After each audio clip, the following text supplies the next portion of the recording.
기도하겠습니다. 하나님 아버지, 이 시간 저희들이 하나님의 말씀을 듣고자 합니다. 하나님께서 친히 말씀하여 주시고 이 말씀을 붙들고 오늘 한 날도 주님과 동행하며 주의 말씀에 순종하며 하나님 기뻐하시는 열매 맺는 삶을 살게 하여 주시옵소서. 예수님 이름으로 기도드립니다. 아멘. 오늘 말씀은 다니엘서 7장입니다. 다니엘서는 모두 12장으로 되어 있는데 1장에서 6장까지의 전반부와 7장부터 12장까지의 후반부로 나누어집니다. 전반부인 6장까지가 다니엘 생애의 주요 사건들과 그와 관련된 간접 묵시들을 다룬 것이라면 후반부 7장부터 12장까지의 말씀은 다니엘이 직접 받은 4대 묵시들을 다루고 있습니다. 이 중 오늘 본문인 7장부터 12장의 4대 묵시들은 바벨론의 마지막 왕인 벨사살 원년인 주전 553년경부터 바사의 고레스 왕 제3년인 주전 536년 사이에 받은 묵시들로서 그 4대 묵시는 첫째, 바다에서 나온 네 짐승의 묵시, 둘째, 을레 강변에서의 숫양과 숫염소의 묵시, 셋째, 71회의 묵시, 넷째, 히데겔 강가에서의 여러 왕들의 묵시가 그것입니다. 다니엘 7장은 4대 묵시 가운데 그 첫 번째 묵시로서 바다에서 나온 네 짐승의 묵시를 다루고 있습니다. 크게 두 부분으로 나눌 수 있습니다. 먼저 1절부터 14절의 전반부에서는 환상 중에서 본 바다에서 나온 네 짐승의 형상에 대한 것과 그 짐승들에 대한 하나님의 심판과 인자 곧 예수 그리스도에 대한 영원한 왕권 부여에 대하여 말씀하고 있습니다. 이어서 후반부 15절부터 28절에서는 각각 그러한 환상이 무엇을 의미하는지 천사가 해석해 준 내용을 기록하고 있습니다. 먼저 1절부터 8절은 네 짐승과 작은 뿔 환상을 기록하고 있습니다. 1절은 바벨론의 마지막 왕 벨사살 원년에 다니엘이 한 꿈을 꾸었는데 그 꿈은 하나님으로부터 말미암은 것으로서 바다에서 나온 큰 네 짐승에 관한 것이었습니다. 다니엘이 꿈속에서 본 짐승은 사자와 곰과 표범과 같은 짐승과 그 정체를 분명하게 알 수 없는 열뿔과 쇠 이빨을 가진 무시무시한 짐승이었습니다. 15절 이하를 보면 하나님을 모셔선 천사들 중의 하나가 이 꿈의 의미를 알 수 없어 번민하던 다니엘에게 이 짐승들에 대한 정체를 알려주었는데 이 짐승들은 장차 세상 가운데에 나타날 거대한 네 제국들로서 사자는 바벨론 제국, 곰은 바사, 다시 말해서 페르시아 제국, 표범은 헬라 제국, 열뿔과 쇠이빨을 가진 짐승은 로마 제국을 상징하는 것이었습니다. 그리고 이것은 실제로 역사상에 그대로 다 나타났던 4대 제국들입니다. 하나님께서는 다니엘에게 상징적인 꿈을 통하여 장차 일어날 대제국을 중심으로 한 세계사의 전개 과정을 미리 보여주셨습니다.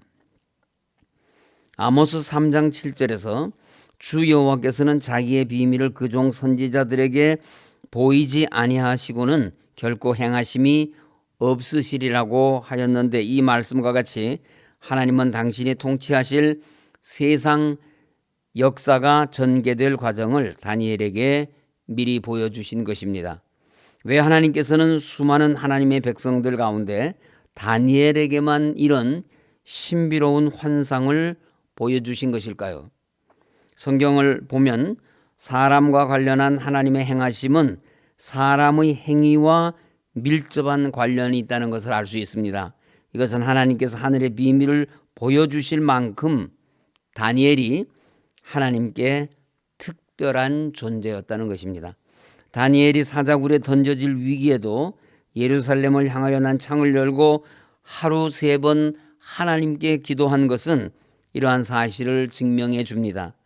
그는 하늘에 자기 소망을 두었기 때문에 다니엘의 두 눈은 늘 땅이 아닌 하늘로 향하였던 것입니다.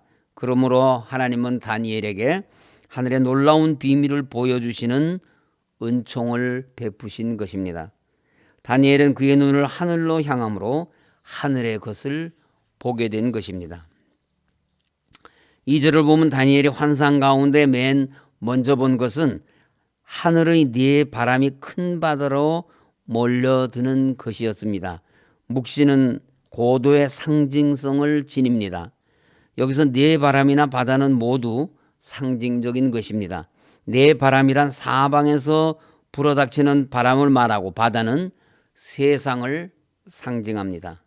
그러므로 바다 곧 세상에 네 바람이 분다는 것은 무엇을 의미하는 것이겠습니까? 바다로 상징되는 이 세상은 곳곳에서 불어닥치는 여러 환란과 격동으로 요동하며 잠시도 편할 날이 없는 곳이라는 것을 나타냅니다. 역사를 보더라도 세상이 완전한 평안을 누린 적이 없습니다.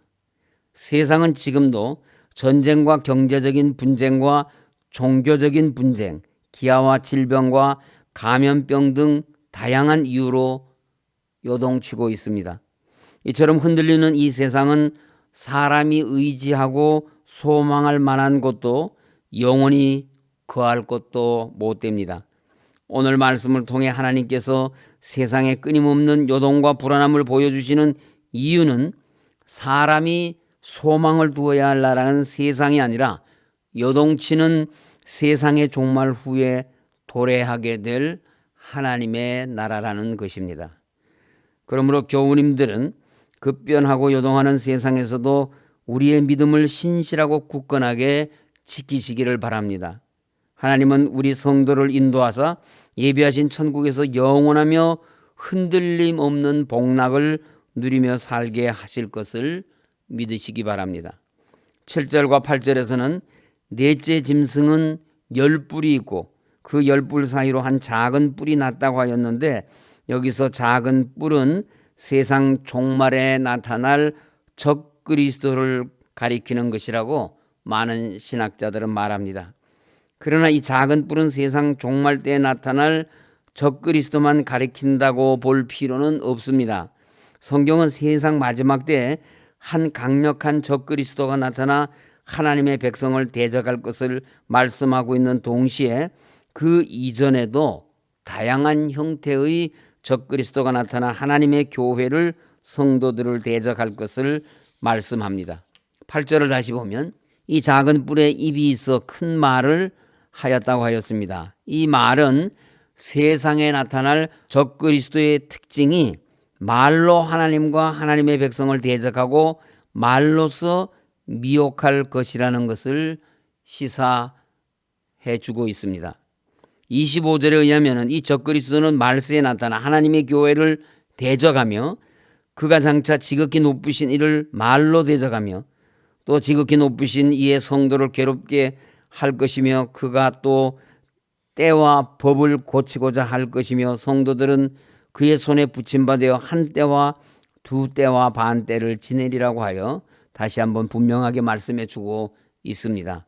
여기서 한 때와 두 때와 반 때는 3년 반으로 요한계시록에 나타난 7년 대환란 가운데 후 3년 반을 가리킵니다.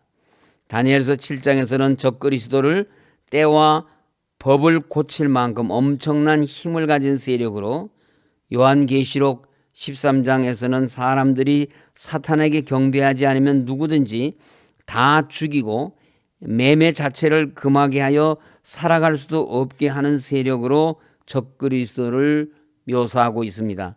이와 같은 적그리스도가 나타날 때 교회와 성도들이 얼마나 큰 핍박과 환난을 당하게 될지 짐작할 수 있습니다. 그날이 오면 성도들은 죽임을 당하거나 핍박을 받아 믿음을 지키기 어렵게 될 것입니다. 예수님께서 누가복음 18장 8절에서 인자가 올 때 세상에서 믿음을 보겠느냐고 말씀하신 이유가 여기에 있습니다. 그러므로 우리 성도들은 적그리스도가 언제 나타나 교회를 핍박하더라도 능히 견뎌낼 수 있도록 경건의 훈련을 게을리하지 말아야 합니다. 우리 힘으로 감당할 수 없는 이와 같은 막강한 대적에게 승리하기 위해서는 더욱 전능하신 하나님의 능력을 믿고 의지해야 합니다. 9절에서 12절에 내 짐승을 심판하기 위한 하나님의 심판 보좌 환상과 13절 14절에 구름 타고 온 한 인자의 환상은 앞에서 네 짐승으로 상징된 4대 제국을 포함한 세상 모든 나라가 결국은 하나님의 최후 심판으로 적 그리스도와 함께 멸망당할 것과 인자 예수 그리스도가 성부 하나님께로부터 영원한 권세와 영광을 얻어서 여호와 하나님을 섬기며 그 앞에서 순종하는 하나님의 백성들로 이루어지는 메시아 왕국을 영원히 통치하실 것을 나타내는 것입니다. 우리는 여기서 세계사에 등장한 대제국들이 모두 짐승으로 상징된 사실에 주목해야 합니다. 이들 네 제국은 하나님을 떠난 인본주의적인 세상을 대표합니다. 따라서 이들 네 제국이 짐승으로 상징된 것은 하나님을 떠난 인본주의자들은 모두 짐승과 같다는 것을 보여주시는 것으로 풀이할 수 있습니다. 인간이 짐승과 구별되는 것은 하나님의 형상을 지녔기 때문입니다. 그러나 하나님을 떠난 인간은 하나님의 형상이 파괴된 존재이기 때문에 짐승과 다를 바가 없습니다. 이러한 본문의 증언은 인간은 하나님 안에서만 인간다운 모습으로 살 수 있다는 것을 역설하는 것이라고 하겠습니다. 말씀을 마치겠습니다. 다니엘은 하나님의 묵시를 통해서 인간의 역사가 하나님의 통치에 따라 전개된다는 사실을 깨달았습니다. 하나님은 이 세상 시작부터 종말에 이르기까지의 모든 역사를 계획하시고 섭리하시고 주관하시는 역사의 대주재자이십니다. 사탄 마귀가 공중권세를 잡고 있는 세상에서는 악한 세력이 득세하고 하나님의 의를 따라 사는 성도들은 고난을 당하게 됩니다. 그러나 성경에서 전하는 신실한 믿음의 사람들이 한결같이 증언하는 것은 하나님께서 이 세상을 통치하시며 섭리하셔서 하나님의 의가 세상 불의를 심판하신다는 것입니다. 또 세상에서는 때로 성도들이 악한 세력에게 패하기도 하지만 세상 끝날에는 역사의 주관자이신 하나님으로 말미암아 반드시 승리할 것이며 하나님께서는 불의하고 악한 세상에서 믿음을 지킨 하나님의 백성들에게 영원한 하나님 나라의 기업과 상급을 받게 하십니다. 오늘 말씀이 우리에게 주시는 교훈은 세상에서는 사탄 마귀와 악한 세력이 승리하는 것 같으나 그것은 일시적일 뿐 세상 끝날에는 반드시 하나님의 심판으로 영원히 멸망할 뿐이라는 것입니다. 따라서 우리 성도는 눈앞에 보이는 세상에 집착하여 세상 나라들과 함께 영원한 멸망에 떨어지지 말고 이 세상을 심판하실 권세를 한 손에 쥐고 계시는 하나님과 구주 예수 그리스도를 의뢰하여 영원한 구원에 이르는 복된 성도들이 다 되실 수 있기를 간절히 소원합니다. 이 시간 우리 다 같이 합심해서 기도하겠습니다. 이 사순절을 통해서 주님을 깊이 묵상하고 주님 가신 길을 따를 수 있는 우리가 될 수 있도록 우리 서울교회 정상화를 위한 특별위원회 통해서 우리 교회가 온전하고 하나님 기뻐하시는 교회로 든든하게 세워질 수 있도록 기도하시고 우리 나라와 민족을 위해서 복음화된 통일조국을 위해서 코로나19 속히 소멸되기 위해서 우리 원로 목사님과 사모님 건강을 지켜주시고 수술 후 회복을 기다리는 성도들과 투병 중에 있는 성도들의 치유와 회복을 위해서 다 함께 통성으로 기도하시겠습니다. 하나님 아버지, 사순절을 통하여 주님 주시는 그 말씀으로 저희들 자신을 돌아봅니다. 세상을 쫓아가지 말게 하시고 곧 무너질 이 세상의 헛된 것을 따르지 말게 하시고 눈을 높이 들어서 보좌 위에 계신 하나님 바라보며 하나님만을 소망하는 저희들이 되게 하여 주시옵소서. 그리하여 저희들이 섬기는 교회가 하나님의 나라의 귀한 표징들이 나타나는 참으로 놀라운 은혜를 베풀어 주시옵소서. 세상 사람들이 이 교회를 통해서 하나님 나라를 보게 하시고 이 교회를 통해서 하나님의 통치를 두려워하게 하여 주시옵소서. 저희들을 통하여 하나님 거룩하신 뜻이 이루어질 수 있도록 주님, 저희들의 죄를 용서하여 주시고 저희들을 깨끗하고 순결하게 하여 주시옵소서. 하나님 아버지, 우리 서울교회 정상화를 위한 특별위원회 축복하여 주셔서 이 위원회를 통해서 당회원들과 함께 우리 교회를 속히 하나님 기뻐하시는 교회로 온전히 세워나갈 수 있도록 성령님 역사하여 주시옵소서. 참으로 복잡하고 어지러운 지경에 빠져있는 이 나라를 불쌍히 여겨 주시옵시고 코로나19가 속히 소멸되게 하시고 대통령과 나라의 지도자들이 올바른 마음을 가지고 나라와 국민을 잘 섬길 수 있도록 하나님 함께하여 주시옵소서. 복음화된 통일조국 속히 이루어져서 북녘 땅의 동포들도 구원받게 하시고 복음화된 통일 이루어 세계를 향하여 복음을 들고 나가는 제사장 된 나라 속히 되게 하여 주시옵소서. 하나님 아버지, 원로 목사님, 사모님 건강을 지켜 주시옵소서. 수술과 투병 중에 있는 성도들 치료하여 주시고 회복시켜 주시옵소서. 연로하신 부모님들과 자녀 손들과 온 가족이 주님만을 믿고 믿음으로 승리하는 삶을 살아가는 우리 서울교회 모든 성도들 될 수 있도록 오늘도 인도하여 주시옵소서. 예수님 이름으로 기도드립니다. 아멘. 하늘에 계신 우리 아버지, 아버지의 이름을 거룩하게 하시며 아버지의 나라가 오게 하시며 아버지의 뜻이 하늘에서와 같이 땅에서도 이루어지게 하소서. 오늘 우리에게 일용할 양식을 주시고 우리가 우리에게 잘못한 사람을 용서하여 준 것 같이 우리 죄를 용서하여 주시고 우리를 시험에 빠지지 않게 하시고 악에서 구하소서. 나라와 권능과 영광이 영원히 아버지의 것입니다. 아멘.